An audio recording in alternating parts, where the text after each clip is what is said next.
Okay, 1 minute warning to start food safety office hours. Try and adjust my lighting here. No, it's still really shabby. If I turned all the way off, is that better? No, you can't see me.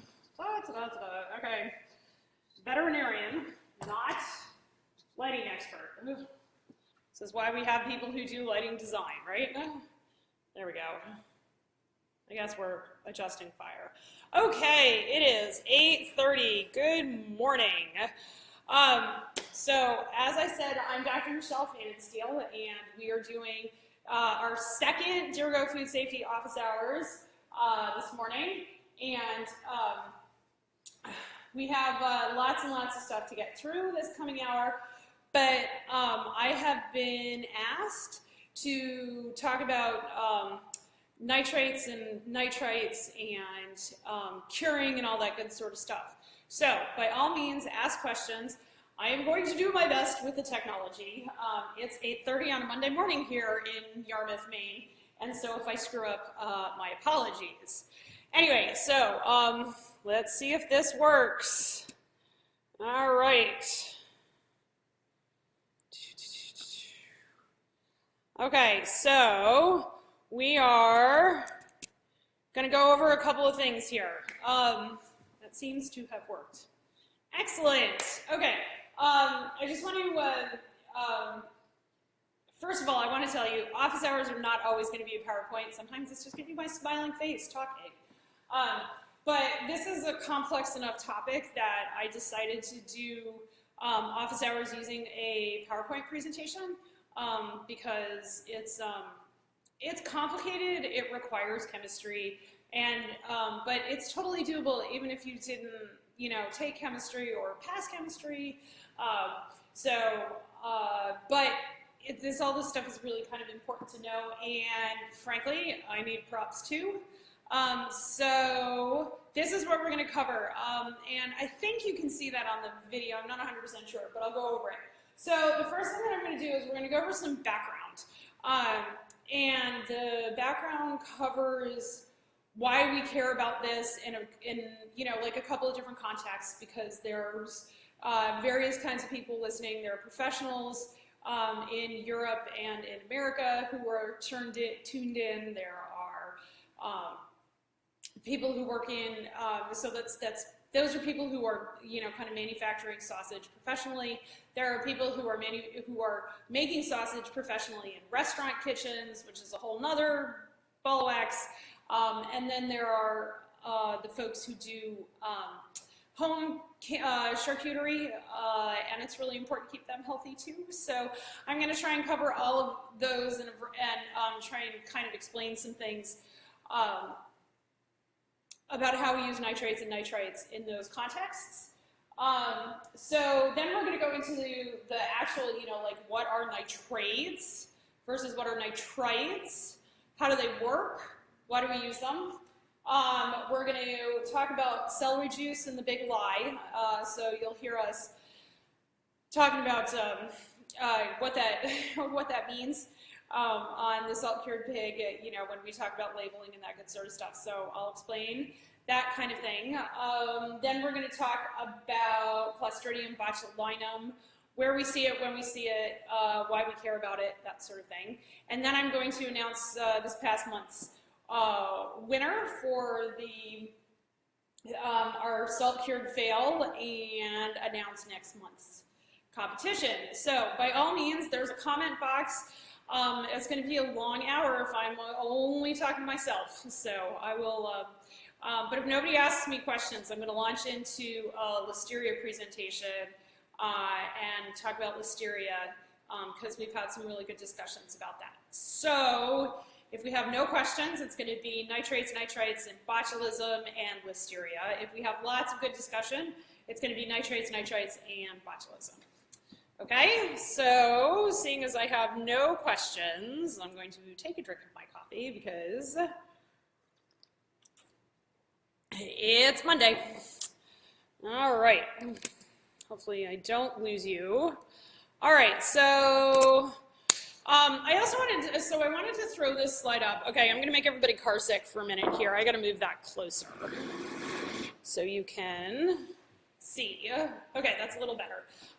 Sorry it's not straight on. If I put it straight on, then I will be recording back on my computer. Okay, so I want to go through some definitions. This is like American based. I don't know all the European acronyms. So, but there are some things that we throw around on the Salt Cured Pig, and this definitions page is going to keep coming up in office hours so people can know what acronyms we're talking about. But the first acronym that we all talk about is HACCP, Hazard Analysis for Critical Control Points. That is how we manufacture meat and poultry in America, as well as juice and seafood. And we talk about HACCP planning a lot on the Salt Cured Pig because we are just that fun. But what that HACCP planning is a really specific 12-step program that allows us to describe our food, describe our customer, diagram out our process, and assess what on earth could go wrong and how do we make sure it doesn't go wrong in the process. So that's HACCP. Okay, so then here in America we just had the Food Safety Modernization Act pass, and the Food Safety Modernization Act was passed by the FDA and therefore does not regulate meat and poultry in America. And but that being said, everything that is not meat and poultry and meets all the guidelines, blah, blah, blah, is now going to have pretty comprehensive hazard-based food safety planning. You will see this referred to as HARP-C, Hazard and Risk-Based Preventive Controls Plans. They're trying to get away from that because it sounds too much like HACCP, I think.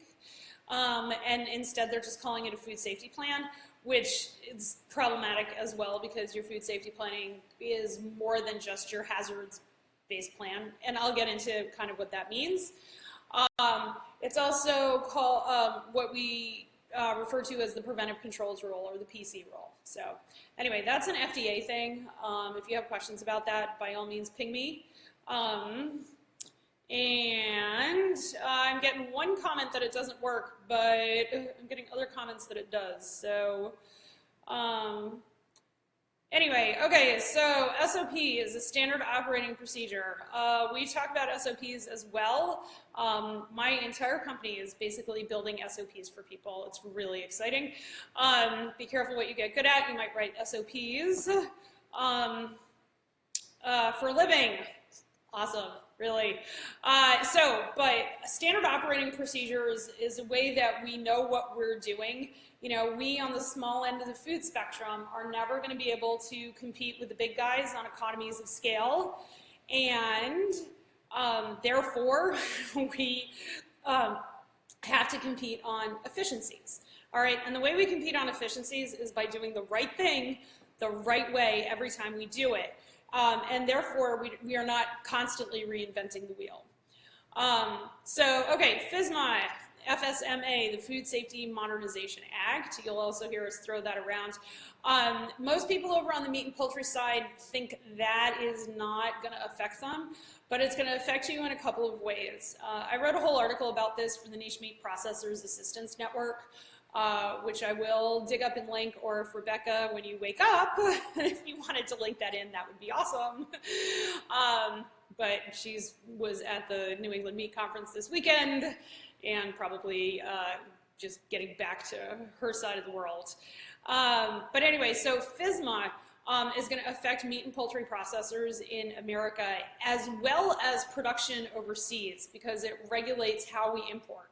All right, so in America, if you are doing USDA production, you are going to have to receive supplies that are FSMA compliant, okay? And so that's going to be everything except the meat and the fat and the casings. So your spices are going to need to be FSMA compliant. Your twine, your packaging and labeling, all that sort of stuff is all going to need to be FSMA compliant, okay? And the rollout of that is dependent on the size of the business for FSMA compliance. The USDA has not said how they're going to enforce FSMA compliance, but common sense dictates, and I know we're talking about the USDA, but common sense dictates that if you have a supplier that is supposed to be FSMA compliant and is not FSMA compliant, and the first people are going to have to be FSMA compliant this fall, and that's the big guys, then you can probably be found at fault for not bringing in wholesome materials under your USDA HACCP plan. So there are two ways your supplies need to be FSMA compliant. The first way is that if they need to be manufactured under the preventive controls rule, provided they fall under the preventive controls rule. Not everything does. If you're using fresh vegetables or fruits or whatever, that may fall under what's called the produce rule. And if you have questions about that, ping me offline. It can be a little complicated. But then the other thing that everybody's going to have is that the Food Safety Modernization Act started what's called the sanitary transport rule. And so for the first time in American history, we are actually regulating the transport of food. So before this, we had no mechanism within which to make sure our food was safe when it was being transported. And so your USDA facility or your restaurant is going to have to receive food that's been transported under the sanitary transport rule. Okay? And what that basically means is trucks are going to have logs that say when they cleaned the truck, that their temperature logging and that sort of thing.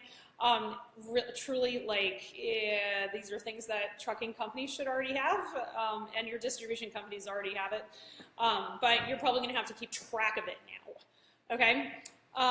So then if you are a rancher and a processor and you run your own trucks, you are going to have to comply with the sanitary transport rule.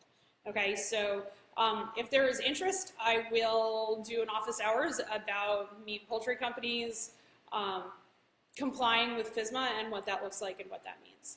Okay, but by all means, ping me. Happy to answer questions. That's what I'm here for. All right, GMPs are good manufacturing practices. These are the conditions under which we make safe food. All right, they're very, very broadly written. We have our own good manufacturing practices under USDA production. All right, these are in Title IX of the Code of Federal Regulations. And these good manufacturing practices cover things like sanitation, personal hygiene, your facility, all that sort of stuff. And even if you're making sausages at home, you can still use good sanitation and personal hygiene and weigh things and that sort of thing. Because that's how we don't make mistakes. And if we do make mistakes, that's how we learn from them. Okay, so those are some acronyms that you're going to hear me throwing around either in the presentation today or otherwise in commentary on the salt-cured pig. So, all right, next. Okay, so why are we talking about this? Because basically what we're talking about is compliance, all right? And we are talking about embarking on compliance because, well, one, people are asking about it. People know that it's important to keep folks safe. But, you want to be in compliance and being in compliance, there's doing the right thing at the right time when you need to do it, and doing it the right way makes you efficient, basically. All right, and so that's, one of the major reasons that people want to know about this sort of stuff is because, yeah, you might not be selling it, but you're feeding it to people, and that's important for it to be safe. Okay, so you need to learn about this to be in compliance if you want to sell a product. No matter where you are, if you want to sell your food, there is some compliance program you're going to have to be responsible for adhering to, whether you're here or whether you're selling street food in a developing country, there's aspects of compliance that you need to work within so that you can keep your customers safe. All right, and then when we're specifically talking about nitrates and nitrites, we need to look at compliance in terms of the demands of our market.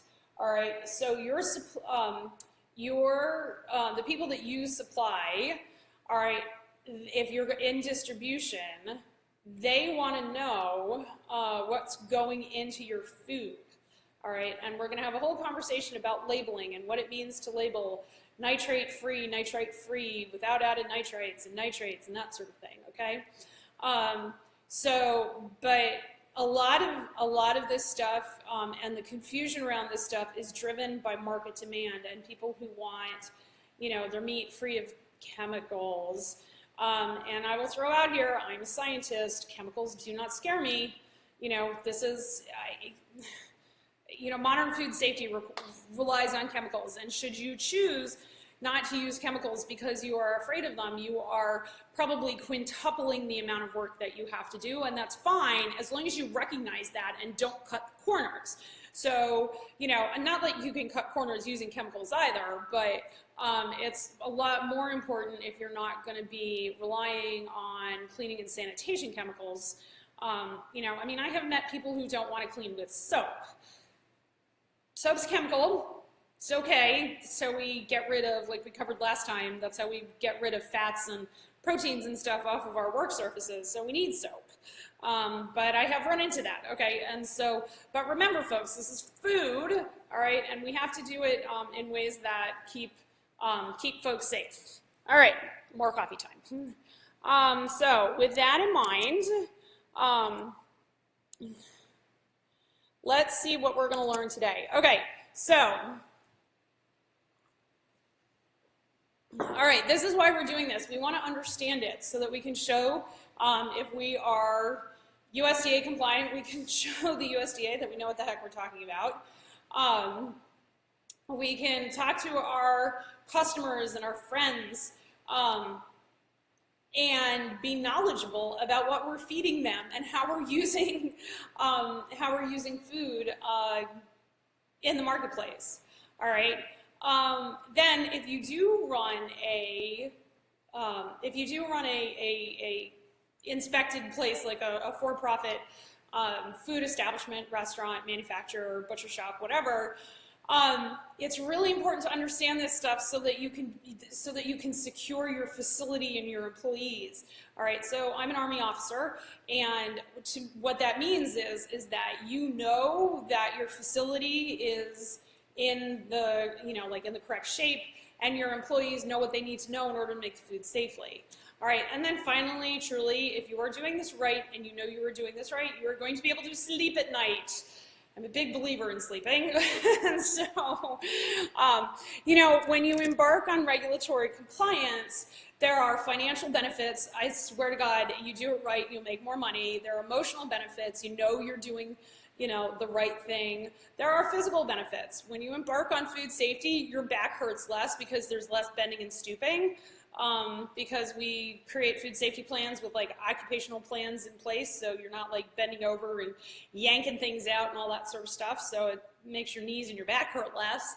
And then there are spiritual benefits, frankly, over here on the small scale of things where we're respecting the animal, we're respecting the life that got that was lost, so that we can make this amazing food. And we do that in a construct of compliance, okay? So there are all sorts of benefits for being able to do this. Okay, but what does this mean in our everyday life? Well, if you are USDA or food code or whatever compliant, this means that you're going to have the paperwork that the USDA wants, all right? And that's important. They really like paperwork. All right, if you have clients come and talk to you, so say you run a restaurant and you're serving a charcuterie plate, and somebody asks the bartender about the charcuterie that you're eating, you'll be able to pull somebody, maybe not the bartender, though you might want to teach him or her so they can talk about it and sell more drinks, about what you're doing and why and what it means, okay? Insurance companies are going to start asking for this. I work with insurance companies that send me in to inspect so that they can write better premium quotes. All right, and the better food safety planning you have in place, the better quote you will get. All right. So then, what does this mean in terms of doing this in a for-profit business? Implementing a plan where you really understand your nitrates and your nitrites, and your labeling and stuff like that. I would budget about 8 to 10 hours. If you choose to do testing associated with this, then the testing is, hang on, I had technical issues over on my end. Hopefully I'm still with people. Yeah, there we go. So if you choose to do testing associated with this and do finished product testing, I can recommend a lab. There's a lab that I work with in Philadelphia, really good people, and we can talk about doing Clostridia testing. That may be an important part of your validation, okay? We only really worry about testing in a for-profit business. Home enthusiasts, don't worry about that, okay? All right, so, all right, I'm gonna take a pause here and see if this matches people's experience. This also gives me a chance to drink some coffee. So, do any of these scenarios sound familiar? Feel free to chime in, ask questions, and let me know what you think. All right, everybody in Europe is Maydaying, and nobody else has drunk their coffee. All right, that's good. Okay, can we give it another couple of seconds for questions? And we're good. Okay, that's fine. All right, so what does this mean in daily life? All right, here's what you're gonna have to do. Training. So this is like an hour of training. There's gonna be some more reading and stuff that you are gonna need to do. Oh, and by the way, if you're having a hard time seeing this presentation on my screen behind me, I am also gonna upload the presentation. So don't worry about that. So initial setup of the program, training, about 4 hours. So you're gonna have to go read. This is not a comprehensive overview of nitrates, nitrites, and your process. I can give you a good overview of the biochemistry of nitrates and nitrites, but it's up to you to understand what your process is doing and how it works in your process. Okay, so we're gonna read up and think and learn about nitrates, nitrites, and botulism, and think about what you are currently doing and how you're going to change it. And my guess is that that's about 6 hours worth of work. Do not do all of those 6 hours in one fell swoop, please. It won't work. All right, I do this professionally. I have a 6-hour tolerance in any given day of sitting down, writing hazard plans, auditing, and writing SOPs and implementing SOPs and stuff like that. And after that, my brain is cooked and I can't do it anymore. So don't do this in 6 contiguous hours. Do it, you're gonna get a much better plan if you do it in 6 one-hour sessions or even 12 half-hour sessions. Because that's about, as adult learners, that's about how much our brain can retain. All right, so then if you are doing this professionally, you're gonna have to figure out your logging, all right? That is a process of getting out a word processing document and writing down what you're doing and what you want to keep track of. For home production, so like I do this at my house, is set up an Excel spreadsheet. And I have an Excel spreadsheet that is, that's, what I'm making, how much it weighs, what salt am I using, what sugar am I using, how long did I let it cure for, and what the results were. And that's how that's how I keep track of it at home. And it helps, and it's just one big old long Excel spreadsheet, and it's perfectly fine. Okay, so if you are doing this in a production environment, like in a restaurant or a manufacturing facility, it's going to take you about an hour to train your staff. Mostly because you can never get your staff together all at one shot. All right, and And then rewriting and revising. All right, so here's the deal. This is not the Bible. When you write these plans down, they are subjected to written review, which means that you read them over and you fix them and you make them better. We are constantly doing this. You know, I mean, I write SOPs for a living, and sure, I have templates, but every time I modify a template for a client, I make my original template better. We are constantly rewriting and revising. And the process of writing is rewriting, and that's true whether you're writing a novel or whether you're writing standard operating procedures. Okay, and then I think it will take you about 5 hours per quarter if you are a professional doing this to keep the plan implemented and understand what you're doing and all that sort of stuff. All right, so that's that. All right, so then, this is why we're doing this, okay? And this is our paradigm over here at Jericho Food Safety for HACCP planning. Oops, I got that. Hang on, let me see if I can get that out. Without actually, no, not really. Oh well, sorry about that, folks. All right, so, but here's the deal. It's a disembodied hand. Here's our paradigm. We start with education and training. All right, that's what you guys are doing here. Okay, so congratulations. Education and training is the base upon which safe food rests. All right, without doing this, you can't do anything else. All right, then from education and training, we go into something called prereq programs and programs. We call it here at Jericho Food Safety programs-based food safety. So these are the programs that give us the conditions to make safe food. So that's a lot of your good manufacturing practices and all that good sort of stuff. So we'll go into that a little bit. All right, and then once you have these two things, only then do we write a HACCP plan. Okay? I have tons of people who come to me and say, I need a HACCP plan. I'm like, awesome. Do you have any SOPs written down? The answer is usually no. So we really have to start here. Actually, truly, we usually start here, and then we go here, and then finally we go here. All right, and then all of this exists in this milieu of management commitment. All right, and so even if you're a home chef, okay, and do this as a home enthusiast, you know, you have to make a commitment to make safe food. You're feeding your family, for crying out loud, okay? We commit to making safe food.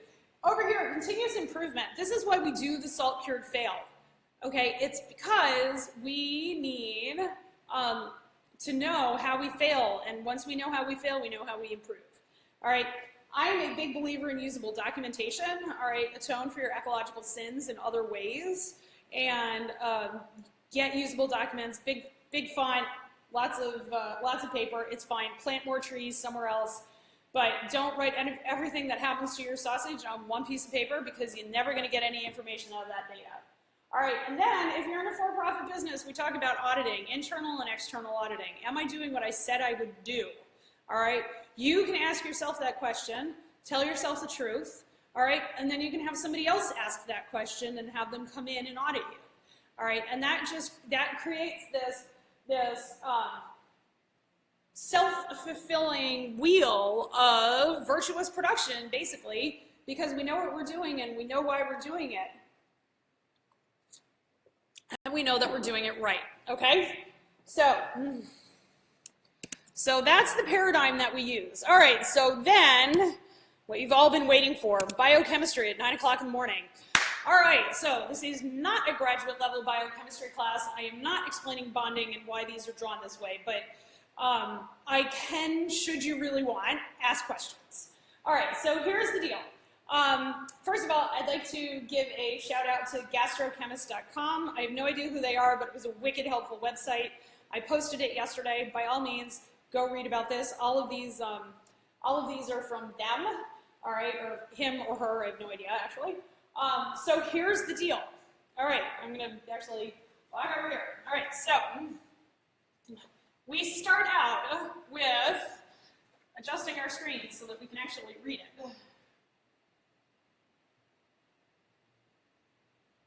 There we go, that's a little clearer. All right, so nitrates. All right, this is NO3. N stands for nitrogen. O3, 1, 2, 3, oxygens. This N is positive. It is bonded to these 3 oxygens. All right? And then it undergoes, so we start out in nitrates, all right? The natural occurring form is a nitrate, all right, which we will get to when we talk about celery juice. All right, then, if anybody remembers chemistry,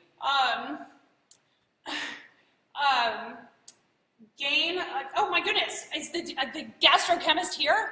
Oh my God, I love you. Oh my God, I'm so excited. All right, so nitrates are the naturally occurring form, all right? They are reduced, so gain electrons, gain electrons, reduction, lose electrons, oxidation. All right, so this is a negative charge, so correct me if I'm wrong there, Anna.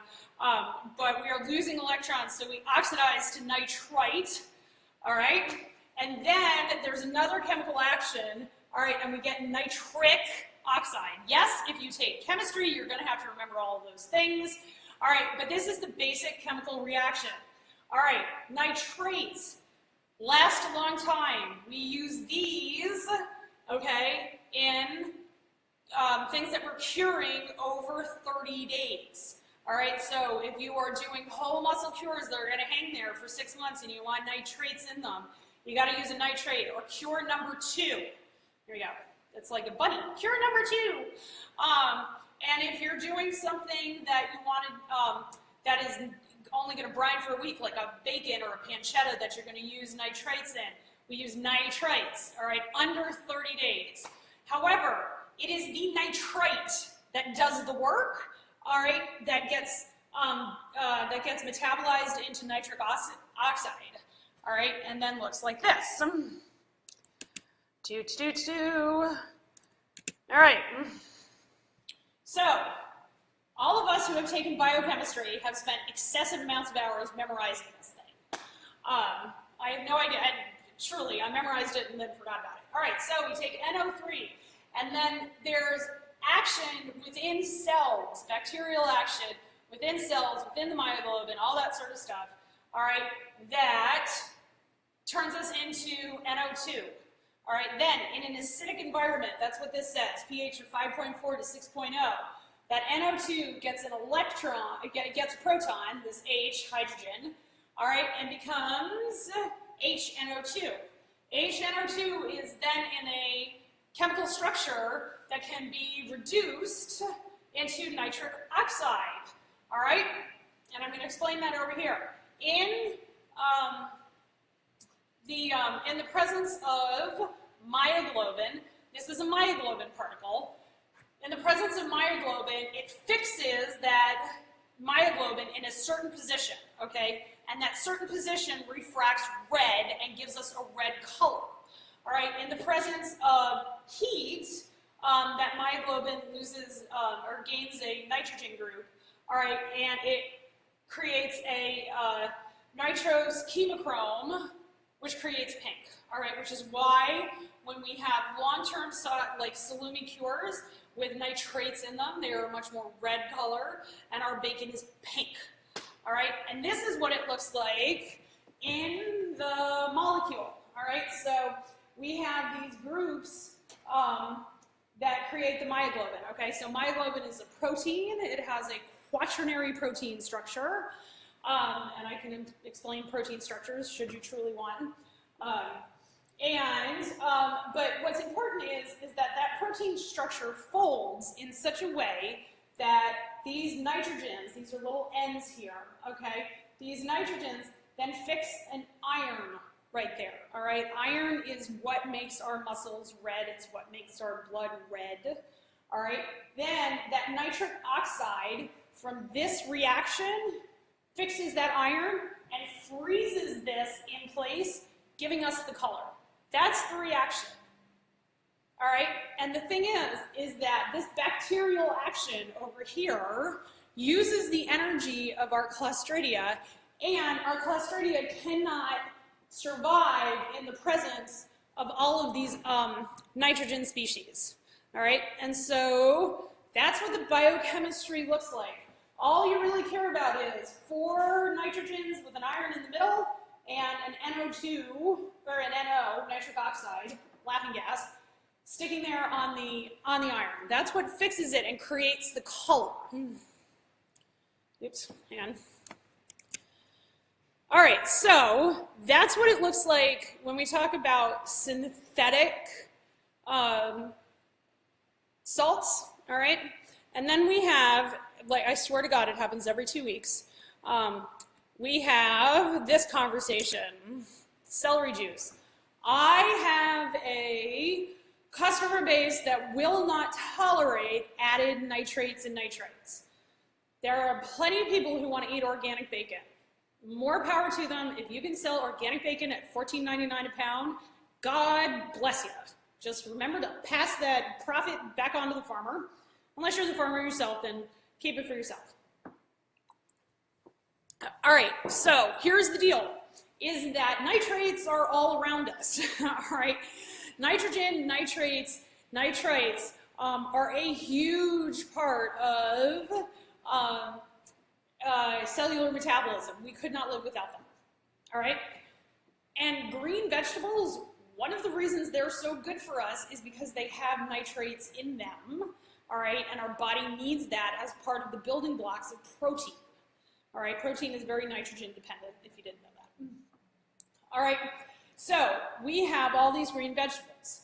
All right, and then these green vegetables we have discovered, especially things like celery juice and beets and that sort of thing, we can create a juice out of them that also has very high levels of nitrates.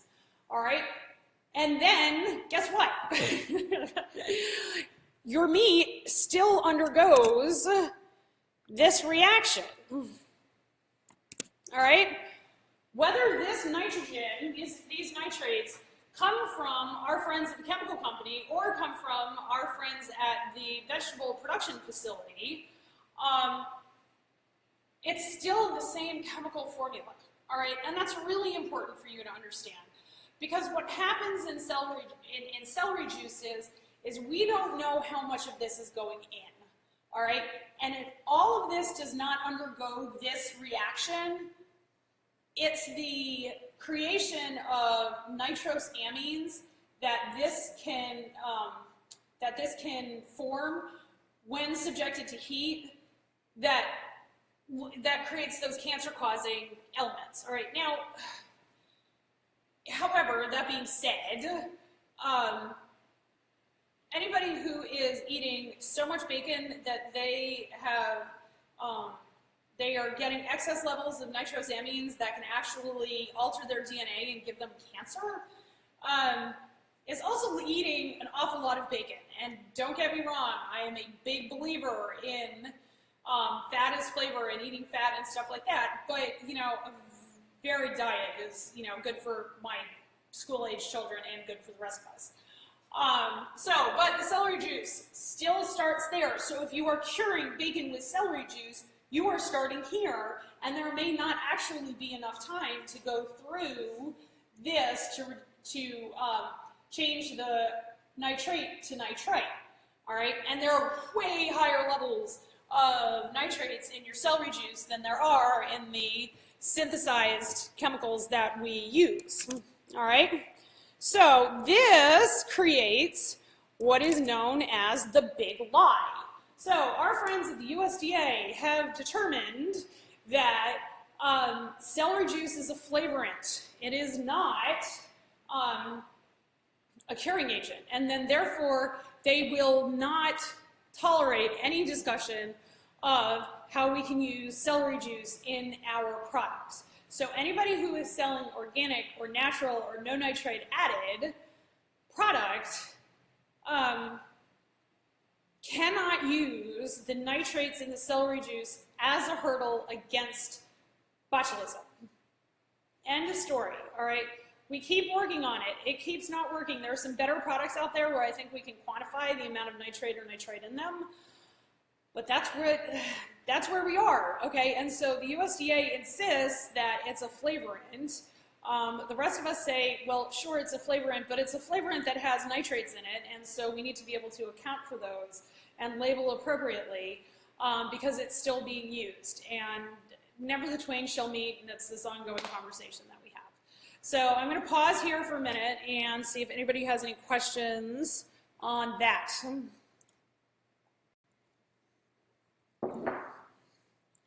All right. Sounds like no. All right, so so this is what we're using. We have these nitrates or nitrites, whether they're synthesized or they are coming from celery juice or other natural products. Well, then what does this have to do with foodborne illness and things like that? Okay, so nitrates, nitrites used in the wrong concentration create a chemical hazard. They are chemicals, okay? They can create a chemical hazard. So when we talk about food safety planning in America, we do hazards-based food safety planning. And hazards are the physical, chemical, and microbial things that can go wrong with our food.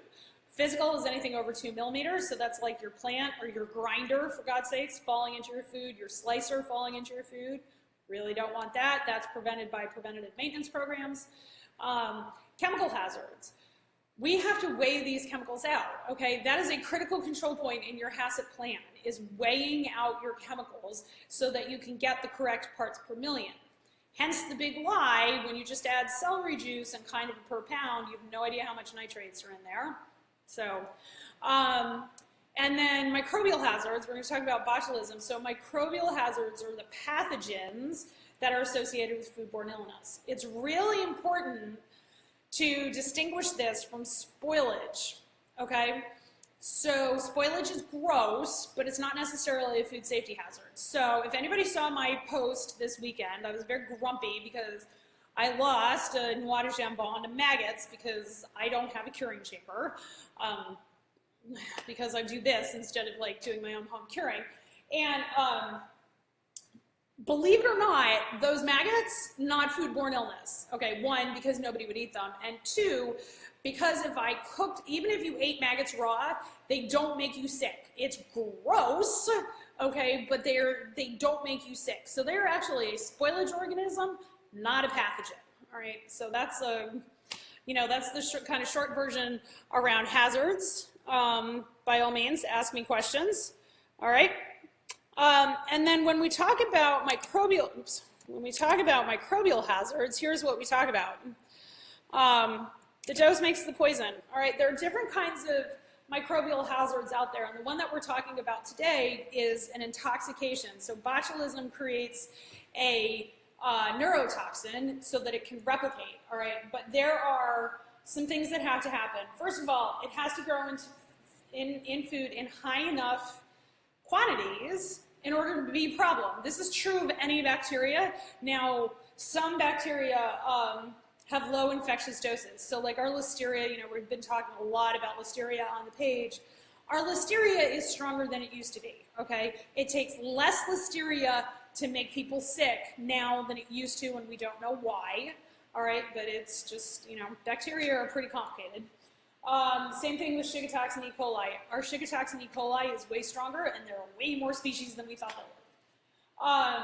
The thing to remember is parasites and viruses do not grow in food. So once your pig is dead, the trichinella, if it has it, cannot replicate and cannot grow. It may still be there, it may still be in a form that can make us sick, but it can't get more of them, all right? Then the next thing is that we have barriers against foodborne illness, okay? We have digestive tract barriers. Your digestive tract is full of things that kill bacteria. It's got a pH of like 2.2. Bacteria does not like that pH, all right? So the pathogens have to both establish and multiply in the body, all right? And then here's where we get sick. Okay, either they multiply in the body and make us sick, and that's our body reacting against the pathogen or against the toxin, or they multiply in your food and we eat enough of them, especially a toxin, to make us sick. So that's what happens in sausage with Clostridia. Okay, so that's where we bring in our friend Clostridia botulinum. All right, so this is a picture of Clostridia, and when I upload this, what I want you to do is I want you to take a look at this, or go out on the web and look at it. But these are rod-shaped bacteria with little golf balls at the top of them. Those are called spores. This is a sporulating bacteria, and that spore is wicked important, okay, because this exists everywhere, okay? it exists in your sausage, it exists in the air, it is what we call a commensal bacteria in the soil, all right, and comes in on your root vegetables. This is the reason we do not use garlic in our dry cured sausages, is because garlic has very high levels of this because Clostridium botulinum is a commensal in the soil. It naturally occurs there. All right, so what happens is that you're making your sausage, okay, and for most of us, we add Bactofirm or some other starter culture. And even if you don't add starter culture and you're using your ambient, your ambient or, God forbid, backslopping, don't backslop. Talk to me if you want to backslop. What you do is you mix in the Bactofirm or your cultures or whatever, and then you grind everything together. But when you do that, you are grinding air into what you do, and you're creating a metric ton of surface area. Both are things that bacteria love. All right, but then the idea is that we control this, and we control that spore. So under anaerobic conditions, so no oxygen, all right, the spore, the bacteria senses when there's oxygen in the air and won't unsporulate when there's oxygen in the air. But in the presence of no oxygen, say inside a cased sausage, at the correct temperature, that spore dissolves, all right? The botulism creates a toxin that allows it to replicate. It's part of its replication process so that it can make more bacteria. That's the only thing that bacteria do, is they make more bacteria. They either hijack our cells to make more bacteria, or they produce a toxin to create a milieu within which they make more bacteria, all right? So then at regular pressures and certain temperatures, the bacteria, the unsporulates, makes more bacteria, makes more toxin, makes more bacteria. It's sort of this positive feedback loop, and thus we get logarithmic or exponential growth of bacteria. And that happens between a certain set of temperatures. All right, it happens to be the temperatures that we tend to cure sausages at. All right, but there are some things that control it. In the presence of lots of hydrogen atoms or an acidic environment, this won't unsporulate. All right, and so when we are trying to make our sausage, this is why we ferment, all right, and we drop that pH within a certain set of hours. They're called degree hours. Feel free to ask questions about how we do degree hour calculations. But the idea is basically that every minute above 60 degrees counts, okay? We drop that pH, all right, and we create an inhospitable environment for the botulinum, all right? That's one hurdle, all right? Then, so we drop the pH, okay, and then a lot more people now are aging under 60 degrees and or even lower than that. And then we dry things out, and that makes it also inhospitable for botulinum, okay? And so between the active water and the pH, that creates a system where the botulinum can't grow, all right? So then,